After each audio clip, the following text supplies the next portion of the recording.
इंसान की जिंदगी का सबसे बड़ा धोखा, सबसे बड़ी डिल्यूजन और सबसे अजीम तरीन गरर यह है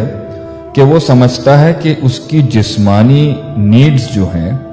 जो उसकी जिस्म की ज़रूरियात हैं, खुराक है, उसकी ज़ाहरी ज़रूरियात हैं, कपड़े हैं, घर है, रोटी है, कपड़ा है, मकान है, लोग हैं, सोसाइटी हैं, ये उसकी रूहानी ज़रूरत से ज़्यादा है। हम इस बात के मुनकिर नहीं, या दीन इस्लाम इस बात का मुनकिर नहीं कि इंसान की रिज्क जो है, उसकी ज़रूरत, उसकी जिस्म की ज़रूरत, उसकी नशोनमा और उसकी तहसीन और उसकी तकमील, उसका दिफा और उसका जमाल,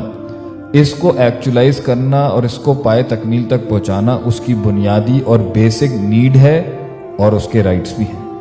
मगर रूहानी ज़रूरत को, इंसान की क़ल्बी इत्मीनान को, उसके रूहानी सुकून को, जिसका ताल्लुक उसकी ज़हनी करार के साथ है, ज़हनी राहत के साथ है, क़ल्बी सुकून के साथ है, इसको माइनस करके या इसकी नफ़ी करके इंसान नहीं रहता, तो इंसान सुकून में कैसे आएगा। अल्लाह ताला उन लोगों के बारे में जो रूहानियत को माइनस करके या इसकी ताख़ीर करके सिर्फ जिस्म की भूख को पूरा करने के पीछे ही लगे रहते हैं, उनको तो कुरान में कहता है अल्लाह, उलाइका कल अनआमी बल हुम अदल, ये तो गुमराह हैं और जानवर से भी बदतर हैं। और कहीं तो अल्लाह ताला फरमाते हैं अवमन कान मैतन फअहयैनाहु, ये इसी तरह के मुर्दा सोच के लोग ही तो होते हैं जो सिर्फ जिंदगी का मकसद फिजियोलॉजिकल नीड्स, खाना पीना, एक जगह से फिर दूसरी जगह जाना और अपने जिस्म को राहत पहुंचाने का ही जिंदगी का असल मकसद समझते हैं, ये तो मुर्दा दिल लोग होते हैं। फअहयैनाहु, हम इनकी रूह को जिंदा करते हैं हिदायत के साथ, जिसको अल्लाह चाहता है। आज से पहले 1943 में एक साइकोलॉजिस्ट था जिसका नाम इब्राहिम मैस्लो था। उसने एक थ्योरी ऑफ नीड्स और ह्यूमन मोटिवेशन बिहेवियरल साइकोलॉजी के इंसान की नफ्सियात कैसे उसके रवैये और उसके बिहेवियर के ऊपर मुतासर होती हैं, उस पर उसने एक थ्योरी दी थी, जिसमें उसने कहा था कि इंसान की सबसे पहली ज़रूरत उसकी फिजियोलॉजिकल, उसकी हिस्सी ज़रूरत है, जो कि जिस्मानी ज़रूरत है, खाना पीना पहनना कपड़ा अशिया और ये। और उसके बाद उसने कहा था कि उसकी सेकंड बड़ी ज़रूरत जो है, दूसरी बड़ी अहम इंसान की ज़रूरत है, उसकी सिक्योरिटी, उसका तहफ़्फ़ुज़, उसकी जान माल का तहफ़्फ़ुज़। और तीसरी उसने कहा था कि उसकी तीसरी ज़रूरत इंसान की जो है, जो प्रायोरिटी में आती है, वो है उसका सोशल सर्कल, उसकी बिलोंगिंग, कि वो कौन है, वो कहाँ बिलोंग करता है, उसका कबीला क्या है, उसकी ज़ात क्या है, उसकी मतलब लोग क्या है, उसका सोशल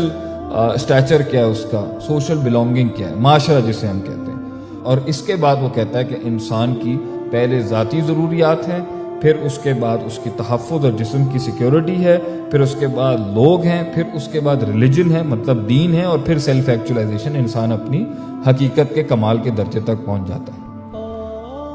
इसका एक लिहाज से तो इस एस्पेक्ट को देखा जा सकता है कि इंसान के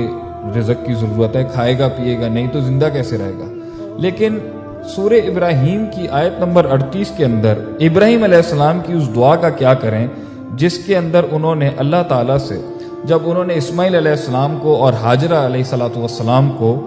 एक ऐसी वादी में छोड़ दिया, बिवादिन गैरि ज़ी ज़र्इन, जिधर कोई खेती बाड़ी नहीं थी, सफ़ा और मरवा के पहाड़ियों के बीच के अंदर कोई इंसान नहीं था, कोई माशरा नहीं था, किसी किस्म का कोई मस्कन नहीं था, कोई खुराक नहीं थी, पानी नहीं था, लोग नहीं थे, कोई सिक्योरिटी भी नहीं थी। ऐसी जगह पर छोड़ के गए, अल्लाह ने हुक्म दिया कि यहाँ छोड़ के जाएं, कि जहां पर ना इंसान था और ना किसी किस्म का सहारा।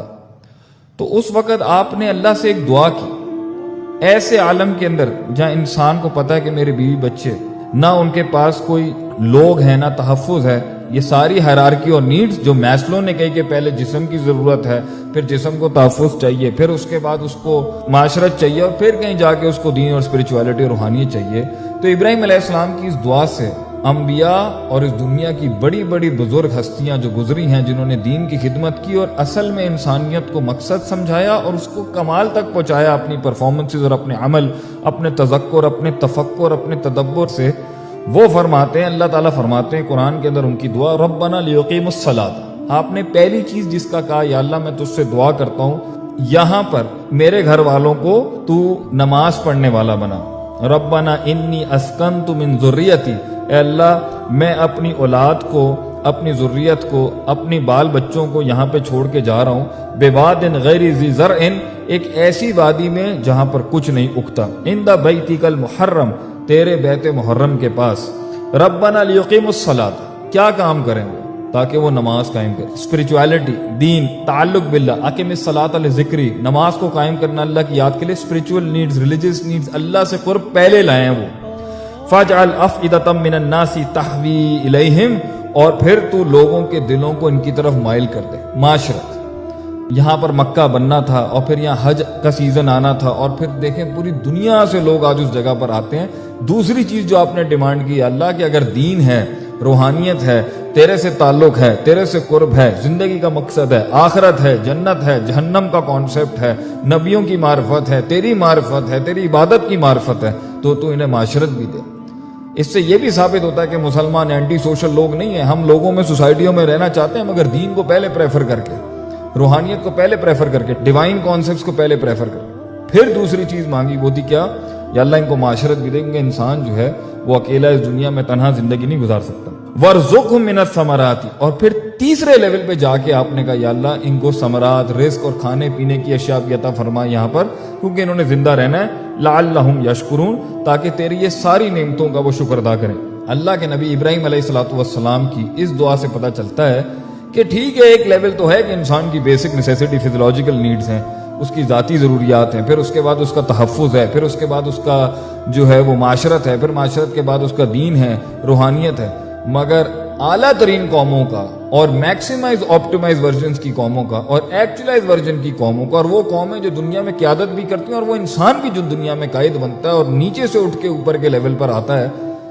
اس کی پہلی ضرورت روحانی ضرورت ہوتی ہے، پھر معاشرت ہوتی ہے، اور پھر وہ رزق اور پیٹ کے ان مسائل کی طرف جاتا ہے جس کی وجہ سے انسان اللہ کا انکار بھی کرتا ہے، اور جس کی وجہ سے اس دنیا کی اپنی ضرورت سے زیادہ نیڈز کو کراس کر کے وانٹس پر جب جاتا ہے اور ڈیزائرز اور شہوات کے پیچھے لگتا ہے، تو پھر دین بیداری آتی ہے، پھر اس دنیا کی زندگی کے اوپر، اس مچھر کے پر جیسی زندگی کے اوپر، اس مچھر کے پر جیسی دنیا کے اوپر، جسے سجن المومن کہا گیا ہے کہ مومن کا قید خانہ و جنت الکافر کہا گیا ہے، جسے جناح بعوضہ کہا گیا ہے کہ یہ مچھر کے پر سے بھی زیادہ قلیل ہے اس کی حیثیت اللہ کے ہاں، انسان اس کو بڑا بناتا ہے اور روحانی، قرآنی، شرعی زندگی سے دور بھاگتا ہے۔ اللہ تعالی ہمیں ابراہیم علیہ السلام کی اس دعا کے مصداق میں اپنی دینی روحانی تعلق باللہ کی ضرورت کو سب سے پہلے پرائرٹی اور ترجیح دینے کی توفیق عطا فرمائے، آمین یا رب العالمین۔